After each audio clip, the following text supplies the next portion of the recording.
2018 সালে নিজের লেখা বাতায়ন পত্রিকায় বান্ধবীরা গল্পর সঙ্গে হুবহু মিলে গেল রাহুলের মৃত্যুর পর কেমন রাজকীয় লাগছে। 42 তো যাবার বয়সও না, বেরিয়ে এলাম জল থেকে, শরীর তুলেছে অন্যরা।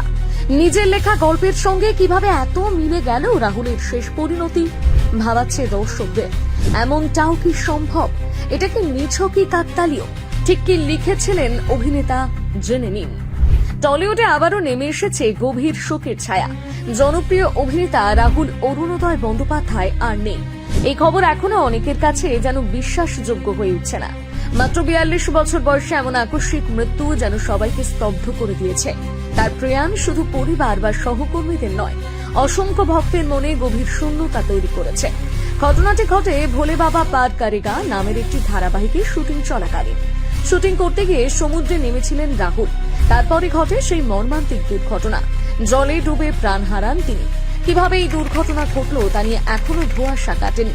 কেউ বলছেন শুটিং চলাকালীন দুর্ঘটনা ঘটে, আবার কারো দাবি শুটিং শেষ হওয়ার পর প্যাকআপের পরে ঘটনাটি ঘটেছে।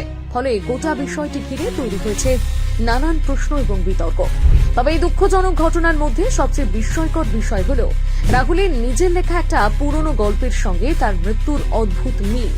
2018 সালে বাতায়ন নামে একটি পত্রিকায় প্রকাশিত তার লেখা বান্ধবীরা গল্পে তিনি লিখেছিলেন মৃত্যুর পর নিজের অনুভূতির কথা। মৃত্যুর পর নিজেকে বেশ রাজকীয় লাগছে আমার। এমনিতে মৃত্যুটা বেমক্কা হয়েছে। পাড়ার দুর্গাপুজোর ভাসান ছিল, সেই সিঁড়িটা মিস করেছি। 42 তো যাবার বয়সও না, বেরিয়ে এলাম জল থেকে, শরীর তুলেছে অবশ্য অন্যরা। আর নায়কও 42এই চলে গেলেন, তারও জলে ডুবেই মৃত্যু হলো।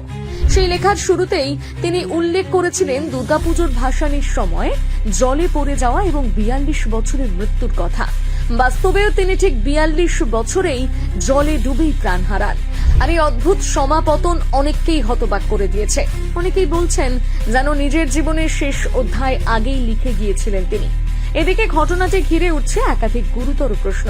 জানা গিয়েছে শুটিং এর জন্য প্রয়োজনীয় অনুমতি নেওয়া হয়নি।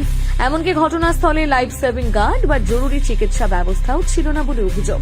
স্থানীয়দের দাবি সেই সময় ড্রোন শট নেওয়া হচ্ছিল এবং তখনই জলে নামেন রাহুল এবং তার সহ অভিনেত্রী। যদিও ধারাবাহিকের সঙ্গে যুক্ত অন্য একটি সূত্র বলছে স্ক্রিপ্টে সমুদ্রে নামার কোনো দৃশ্যই ছিল না। এই সবই পারস্পর বিরোধী বক্তব্য গোটা ঘটনাকে আরো রহস্যময় করে তুলেছে। রাহুলের মৃত্যুর খবর ছড়িয়ে পড়তে শোকস্তব্ধ হয়ে পড়েছে টলিপাড়া। তার সহকর্মী বন্ধুরা ছুটে এসেছেন শেষ শ্রদ্ধা জানাতে। চোখের জলে তাকে বিদায় জানিয়েছেন পরিচিত মুখ। সকলের মুখে একটাই কথা, এভাবে এত তাড়াতাড়ি চলে যাওয়া মেনে নেওয়া যায় না। পরিবারের কাছেও এই ক্ষতি অপূরণীয়। একজন অভিনেতা হিসেবে যেমন তিনি সফল ছিলেন, তেমন ব্যক্তিগত জীবনেও ছিলেন স্নেহশীল। তার এই অকাল প্রয়াণ যেন অনেক অপ্রকাশিত গল্প, অনেক অসমাপ্ত স্বপ্নকে মাঝপথেই থামিয়ে দিল।